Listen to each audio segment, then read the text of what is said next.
On va parler cinéma avec Olivier Benkemoun. Oui. Et le film à regarder pour démarrer la semaine, c'est The Rip. C'est sur Netflix. Que vous le dites bien. Non, c'est donc vendredi sur Netflix. The Rip avec Matt Damon et Ben Affleck. 3e collab des deux copains d'enfance qu'on avait découvert dans Will Hunting, c'était en 97 déjà. Toc toc, police de Miami. Toc toc, The Rip est inspiré d'une histoire vraie. Il est bien cet extrait.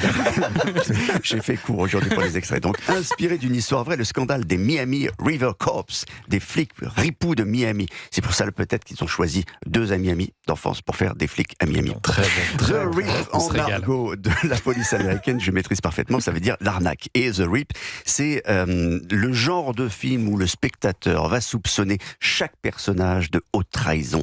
Chacun son tour. Ah, et comme j'adore. il n'y a que des policiers autour et dans l'histoire, il va y avoir du grabuge, monsieur Hill. Dis-moi, les flics braqueurs, ça te parle? Oh là là. L'histoire. Matt Damon et Ben Affleck sont à la tête d'une brigade de policiers très particulière. C'est une brigade anti-stup qui mène des missions musclées pour chercher de l'argent de la drogue. Et en principe, le rendre, bien entendu. Et là, ça démarre avec un tuyau. On leur dit que dans une maison, il y a 150 000 $. Et allez, les gars, on y va. On a reçu une alerte sur Crime Stopper concernant cette adresse. Oh la vache. Eh ouais, tu peux le dire, mon coco. Oh la vache! La Très brigade. bon vos extraits aujourd'hui. J'ai vraiment fait ce que j'ai pu.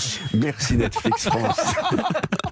Alors là, ah bah ouais, mais ils auraient pu dire oh la vache comme ça, mais Oui, ils ne c'est font vrai, pas. bien sûr. La brigade vient d'être Bon boulot de dialoguiste en tout cas. la brigade vient d'être aiguillée vers un taudis où ils sont accueillis par cette jeune Colombienne qui a l'air toute innocente, qui affirme que non, pas du tout, il n'y a pas d'argent de la drogue ici et que la maison était à sa pauvre grand-mère malade. Mon œil, parce que la brigade a une arme secrète. D'abord, ils ont des grosses masses pour tout défoncer, mais ils ont aussi un chien très sympa qui s'appelle Wilbur, qui est un chien renifleur de billets de banque. J'avais jamais entendu parler des chiens renifleurs Ça de existe, billets de banque. Ouais, sacré clébard ça. Et là, c'est bingo, ils vont tomber non pas sur 150 000, mais 20 millions de $. Ah oui. Et alors là, ça donne des idées, surtout chez des policiers dont Bon chien. les heures sup sont pas bien payées. Tu ferais quoi avec ça, Noma? Rien que ça. Tellement de choses. Voilà, 20 millions de $, ça va agir comme un révélateur dans les rangs de la petite brigade et on va voir très vite qui est pourri et qui ne l'est pas. À partir de là, tout le monde va s'énerver, se méfier tout le monde, l'argent de la drogue, ça rend un cran et ensuite, ça va défourailler sévère. T'es un traître, Mike. Je te fais pas confiance sur ce coup-là, on a putain de problème. Bon voilà, ça va tourner mal, une grande partie de l'intrigue se déroule dans la maison, l'argent a été retrouvé, façon huis clos, etc., etc. Bon, Matt Damon, Ben Affleck, il y a aussi Teyana Taylor qui a reçu le week-end dernier le Golden Globe du meilleur second rôle féminin.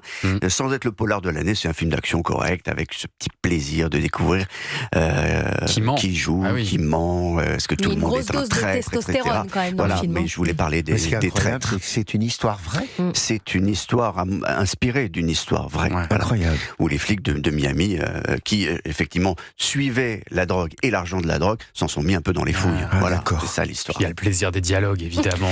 dans Ça, The Rip. je Avec vous en Matt avais mis Damon. un dernier, mais... Oh la vache. Ouais, C'est à voir donc sur Netflix via l'appli Canal+. Merci sûr. Olivier Benkemoun.